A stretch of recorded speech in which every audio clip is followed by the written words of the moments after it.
Bonjour tout le monde. Aujourd'hui, je vais vous faire une vidéo un peu différente de d'habitude. Je vais vous parler de René Chiche. René Chiche qui a écrit le livre La désinstruction nationale. René Chiche est professeur agrégé de philosophie et j'ai eu l'occasion de le rencontrer lors d'un congrès à Arras où il était invité. J'ai pu échanger, mais brièvement, malheureusement, avec lui. Et je ne suis qu'au début de son livre et il dit très justement que le fait de désinstruire les élèves, ne plus leur permettre de maîtriser la langue française, les empêche de traduire clairement leurs pensées. Ça leur ferme un accès à énormément de choses et il a tout à fait raison. Il a tout à fait raison sur ce sujet.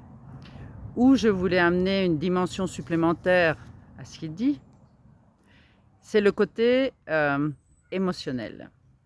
Pourquoi en est-on arrivé là?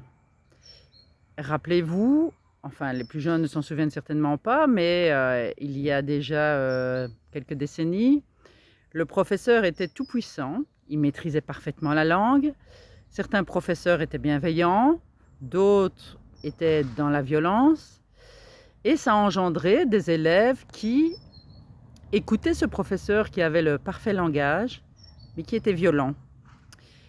Et ça leur a procuré des blessures.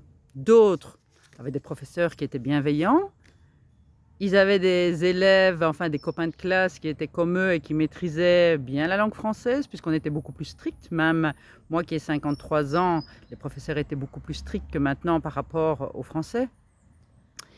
Et ils sont tombés sur des personnes qui les ont trompés avec cette belle langue. Parce que maîtriser la langue veut dire aussi pouvoir manipuler. Parce que maîtriser la langue, c'est exprimer sa pensée, mais c'est aussi une arme redoutable pour manipuler les gens. Et donc, il y a eu une génération ou deux générations, du moins des gens qui ont été dans leurs blessures par rapport aux personnes qui avaient le beau langage, qui ont transmis leurs blessures à leurs enfants.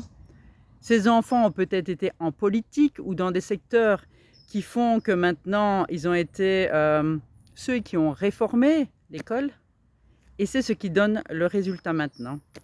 Et donc, si jamais René Chiche a l'occasion de voir cette vidéo, ben, on peut être très optimiste parce qu'en fait, en soignant les blessures des personnes ou en leur faisant comprendre que leur réaction est due à ce qu'ils ont subi ou pas, ce qu'ont subi peut-être leurs parents ou leurs grands-parents, à un certain moment, ont fait qu'ils se sont dit « Oh ben tout compte fait, c'est pas si important que ça, il y a des choses plus importantes à apprendre aux élèves, il y a les langues étrangères, il y a, enfin, que sais-je ?» Et faire prendre conscience à ces personnes que non, effectivement, le langage est important, que tout ça est lié à bien autre chose, finalement, à l'honnêteté. Ce qui a tout fichu en l'air, c'est cette société qui ment en permanence. Il y a d'autres personnes qui représentent l'autorité, comme la justice. La justice n'a jamais autant défendu les personnes qui mentent plutôt que les personnes qui disent la vérité. Et c'est tout ça qui fausse la donne. Et donc, pour pouvoir faire un nouvel enseignement, une nouvelle école, il faut tenir compte des blessures des personnes et s'en occuper. Et c'est par là que les choses vont changer. Et donc, on peut être optimiste parce qu'il y a des solutions. Et réformer, c'est une belle chose. Faire table rase, c'est une autre chose. Mais surtout soigner les blessures des personnes pour qu'elles reprennent conscience que le langage est important, même s'il n'est pas suffisant. Il y a le langage, il y a l'expression corporelle, il y a ce que les personnes vibrent, parce qu'on peut écouter quelqu'un qui parle dans une autre langue et avoir de l'émotion sans comprendre le moindre mot. Donc au-delà des mots, au-delà du langage, nous sommes un corps, nous sommes des émotions et on vibre ça. Et je pourrais prendre comme exemple une émission que j'avais vue avec Zazie et Bienvenue en Terre Inconnue. Et elle était dans une tribu perdue, mais je ne connais plus les détails. Et elle s'est mise à chanter. Et l'indigène s'est mis à pleurer, mais il ne connaissait absolument pas la langue, mais l'émotion, ce qu'elle disait, il n'y a pas que la musique, il y a les paroles, il y a l'intonation, etc. Il a compris l'émotion de la chanson. Et donc, le langage n'est pas uniquement du langage, c'est également une musique.